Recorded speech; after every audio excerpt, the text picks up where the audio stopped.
Well, as the Isle of Man third lockdown continues, I thought it'd be interesting to get some views on people really at the hard end of this. These are restaurateurs, people that obviously had to shut due to the latest situation.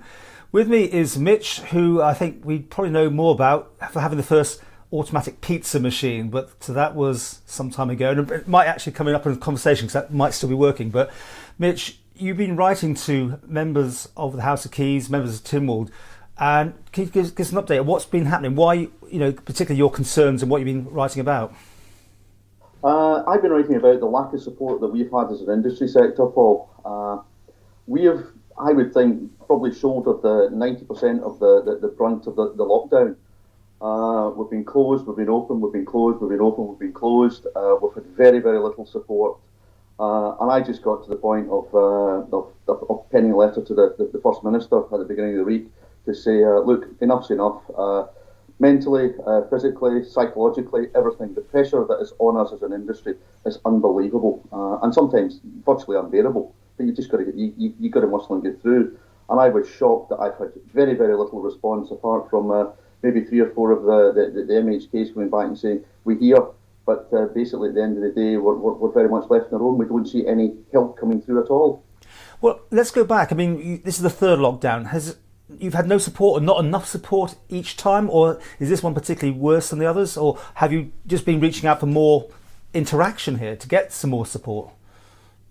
Well, really, Paul, the hospitality sector is obviously bars, restaurants, hotels, and we look at the support or I personally look at the support that hotels have got. They've been paid X amount per night, full capacity. They've been allowed to open their restaurants for takeaway services. When we're closed, all we have is takeaway and delivery services, which are roughly, you'd be lucky for 10-15% of what our normal business is. And we moved to the new location at North Quay, and we had a business plan, and we took out refurbishment loans, and we look at it's the pressure is unbelievable of what we've had to do to try and keep our heads above water.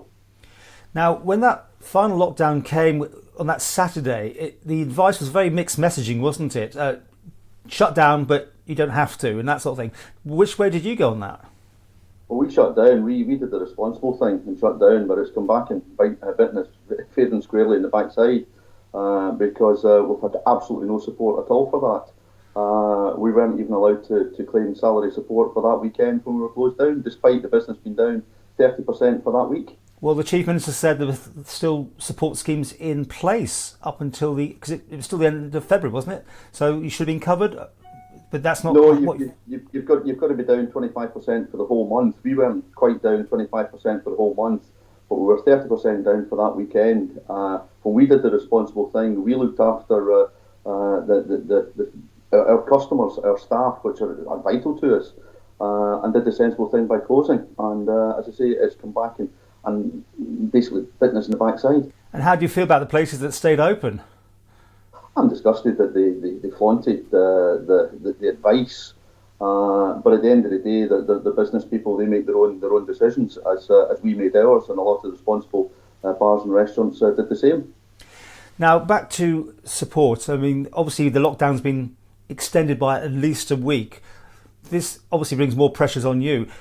What can you do? You've written to the Chief Minister, and I presume this is more something for Alf Cannon, being Treasury Minister, to pick up on. Is an actual thing that you need here? Is it something that is quantifiable to say this is the support we need? Well, what I wrote to the First Minister, and I did copy in all the MHKs and the members of the Legislative Council as well, to say that I'm absolutely disgusted. I'm outraged that I had to write the email in the first place. As a small business on the Isle of Man, I would think hospitality sector, that's what people come to the island for.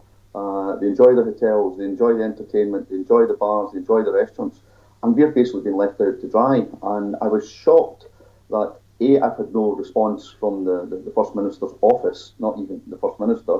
I've had 3 MHKs come back to me to say, we understand what you're saying, Mitch, but that's all it is. It's we understand what you're saying. We don't see any action. Hotels, as I said, get a few pounds per night based on full occupancy. They have had since shutdown. We get nothing. When we're closed, it seems to be acceptable to have empty tables, not empty bedrooms. And I'm sorry, Paul, it seems to be one side of the industry is getting looked after way better than the hospitality trade in a whole. Before I finish, I know you did a freedom of information request to government about, was it about employees of the government? Tell us more about how that came about and how you got on. As a small business owner, your profit is what you live on. That's what your lifestyle is based on. That's your credit cards paid. That's your car loan paid, your rent and a property. And I thought, out of interest, I would like to see how many government employees, both central and local government, had to live off £280 per week. I then extended that to say how many were actually made redundant and actually put onto Mira. And finally, I thought, well, let's push the boat out totally and see how many people that are actually on benefits had their benefits reduced to £280 per week. Because basically, as a restaurateur, as a member of the sort of hospitality trade, that's what we've had to live on for the last year. That's what we've been allowed, apart from when we've been opened. And don't get me wrong, Paul, when we're opened, we do very, very well. But we have been closed 5 months out of the last 12. Which is no business no small business, I should say, can survive those sort of pressures. Did you get response about how many people were furloughed, by the way? Well, I've been given the runaround. I've been given about 2 pages of an answer to say, well, we can't really answer that. We don't really know that. And this was to Treasury. These are the people that have the purse strings for the island. To have the audacity to come back and say to me, well, we don't really know this, we don't really know that. Well, give me a list of the people that I need to email that can give me the answers. All I'm asking is for the answers. I think I know what the answers are. I just want confirmation of it.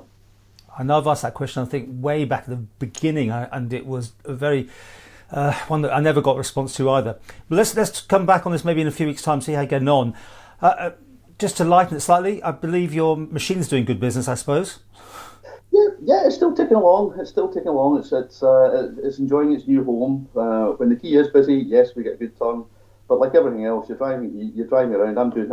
I'm the guy that's doing one of the home deliveries, so I'm scooting about the wee Fiat at night, delivering pizzas and pastas. And the problem you have with that is there's not a lot of people around.